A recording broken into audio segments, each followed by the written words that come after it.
అందరికీ నమస్కారం. ఈరోజు మనం ఒక ఐడియా గురించి మాట్లాడుకుందాం. అంటే అదొక మామూలు ఐడియా కాదు.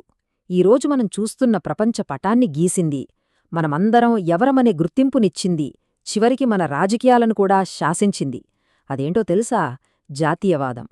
అవును, యూరప్లో ఈ జాతీయవాదం ఎలా పుట్టింది, ఎలా పెరిగింది అనే ఆసక్తికరమైన కథను ఈరోజు మనం చూద్దాం. సరే, ముందుగా ఒక ప్రశ్న. మనం మ్యాప్లో చూసే ఈ దేశాలు ఇండియా, ఫ్రాన్స్, జర్మనీ ఇవన్నీ ఎప్పట్నుంచో ఉన్నాయా? అంటే ఎల్లప్పుడూ ఇలాగే ఉన్నాయా? ఈ ప్రశ్న సింపుల్గా అనిపించొచ్చు, కానీ దీని సమాధానం మనల్ని చరిత్ర లోతుల్లోకి తీసుకెళ్తుంది. ఆశ్చర్యంగా ఉంది కదూ? కాని నిజం అదే. చాలా కాలం వరకు అసలు దేశాలు అనే కాన్సెప్టే లేదు. ఈరోజు మనం చూస్తున్న ఈ దేశమనే భావన చాలా కొత్తది. మహా అయితే ఓ 250 ఏళ్ల క్రితం పుట్టింది. మరి అంతకుముందు ప్రపంచమెలా ఉండేది? అక్కడ నుంచే మన కథ మొదలవుతుంది. సో, మొదటి భాగం ఒక విప్లవాత్మక కొత్త ఆలోచన. జాతీయవాదం అసలొక ఆదర్శంగా ఎలా పుట్టిందో చూద్దాం. ఈ చిత్రం చూడండి. ఇది కేవలం ఒక పెయింటింగ్ కాదు, ఇదొక కళ. ఒక ఫ్రెంచ్ కళాకారుడు గీసిన కళ. ఇందులో రాజుల్లేరు, సామ్రాజ్యాల్లేవు. కేవలం స్వేచ్ఛ పొందిన దేశాలు ఒకరితో ఒకరు స్నేహంగా ముందుకు సాగిపోతున్నాయి. ప్రపంచం ఇలా కూడా ఉండొచ్చు అనే ఒక కొత్త శక్తివంతమైన ఆలోచనకు ఇది నాంది పలికింది. మరి ఈ కొత్త ఆలోచన రాకముందు ప్రపంచమెలా ఉండేది? ఇలా ఉండేది. నిరంకుశత్వం. అంటే రాజుమాటే శాసనం. అధికారం మొత్తం ఒక్కరి చేతిలోనే. ప్రజలు పౌరులు కాదు, కేవలం రాజుగారి సేవకులు. ఇది సామ్రాజ్యాలు, రాజవంశాల పాత ప్రపంచమన్నమాట. దానికి పూర్తి భిన్నంగా వచ్చింది ఈ జాతీయ రాజ్యం అనే కొత్త ఆలోచన. ఇక్కడ ముఖ్యం పాలకుడు కాదు, ప్రజలు. పౌరులందరూ ఒకే గుర్తింపు, ఒకే చరిత్ర, ఒకే భవిష్యత్తును పంచుకుంటారు. ఇది కేవలం భూమి ముక్క కాదు, మనందరిది అనే ఒక ఎమోషనల్ కనెక్షన్. చూసారా ఎంత పెద్ద మార్పో?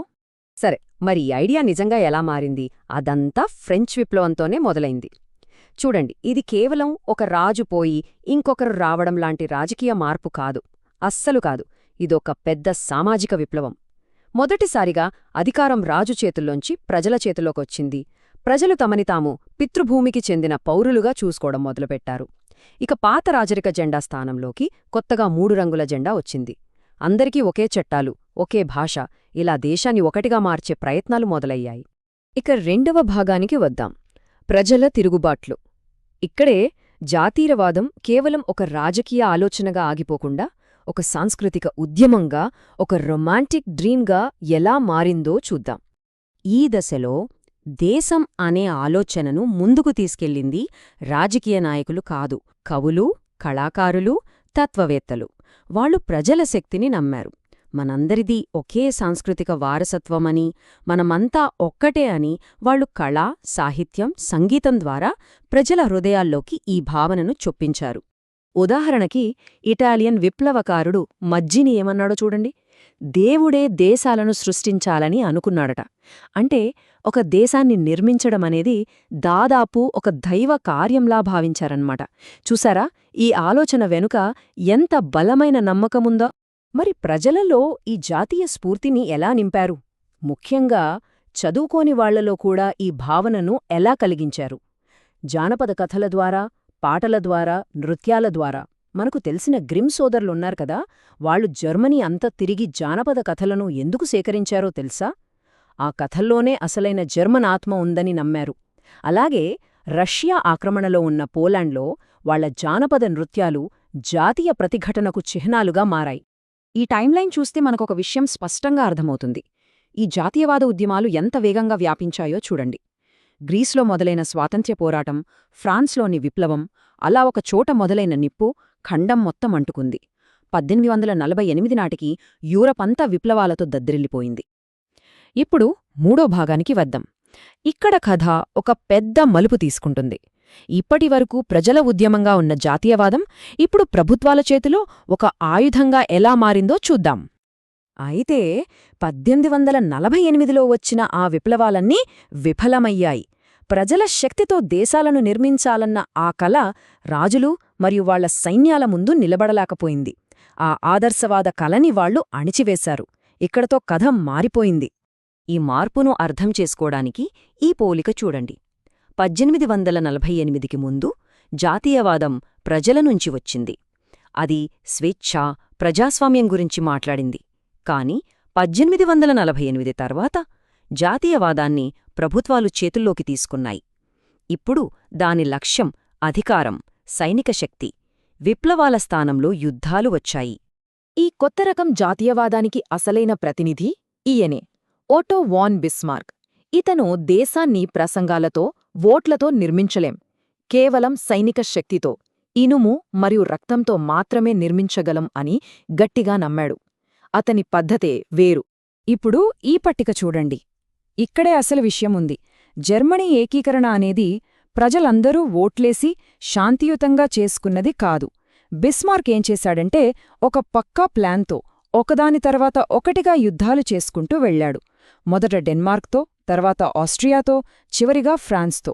ప్రతి యుద్ధంలో గెలుస్తూ అలా ముక్కలుగా ఉన్న జర్మనీని ఒక్కటిగా చేసేశాడు.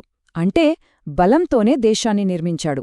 సరే, ఇప్పుడు 4వ భాగానికి వెళ్దాం. దేశం అనేది ఒక కనిపించని ఆలోచన కదా, మరి దానికి ఒక రూపం, ఒక ముఖచిత్రం ఎలా ఇచ్చారు? దాని గురించి ఇప్పుడు చూద్దాం. దీనికోసం కళాకారులు ఒక పద్ధతిని ఉపయోగించారు. అదే అల్లగోరి. అంటే స్వేచ్ఛ, న్యాయం, దేశభక్తి లాంటి కనిపించని ఆలోచనలకు ఒక మనిషి రూపాన్నివ్వడం. ఇలా చేయడం వల్ల ప్రజలు ఆ ఆలోచనతో సులభంగా కనెక్ట్ అవ్వగలిగారు. ఉదాహరణకి ఫ్రాన్స్లో వాళ్ల దేశానికి మరియాన్ అనే ఒక మహిళా రూపాన్ని ఇచ్చారు. ఆమె స్వేచ్ఛకు చిహ్నమైన ఎర్ర టోపీ పెట్టుకుని వాళ్ల జాతీయ జెండా రంగులతో అలంకరించబడి ఉంటుంది. ఆమె ప్రజల దేశానికి ప్రతిరూపం. అదే జర్మనీలో అయితే వాళ్ల చిహ్నం పేరు జర్మేనియా. ఆమె తలపై ఓక్ ఆకుల కిరీటముంటుంది. అది వీరత్వానికి చిహ్నం. చేతిలో కత్తి ఉంటుంది. అది పోరాటానికి ఎప్పుడూ సిద్ధంగా ఉన్నామని చెప్పడానికి.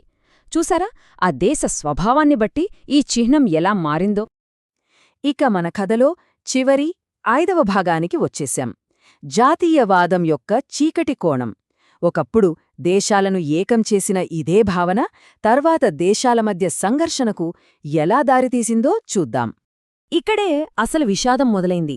నెమ్మదిగా మా దేశం గొప్పది అనే భావన కేవలం మా దేశమే గొప్పది, మిగతా వాళ్లంతా తక్కువ అనే అసహనంగా మారింది. పెద్ద దేశాలు ఈ జాతీయవాదాన్ని వాడుకుని తమ సామ్రాజ్యాలను విస్తరించడానికి ప్రయత్నించాయి. దానివల్ల దేశాల మధ్య పోటీ, ద్వేషం పెరిగిపోయాయి. ముఖ్యంగా బాల్కన్ ప్రాంతంలో పరిస్థితి ఒక టైం బాంబులా తయారైంది. చివరికి ఈ విషపూరిత వాతావరణమే మొదటి ప్రపంచ యుద్ధానికి దారితీసింది. కాబట్టి జాతీయవాదం అనే ఆలోచన ఆధునిక ప్రపంచాన్ని నిర్మించింది అనేది నిజం. కాని అదే ఆలోచన వినాశనానికి కూడా కారణమైంది. మరి ఇప్పుడు మన భవిష్యత్తును ఈ శక్తివంతమైన ఆలోచన ఎలా తీర్చిదిద్దబోతోంది? ఐక్యత వైపా లేక సంఘర్షణ వైపా? ఇది మనం ఆలోచించాల్సిన ప్రశ్న.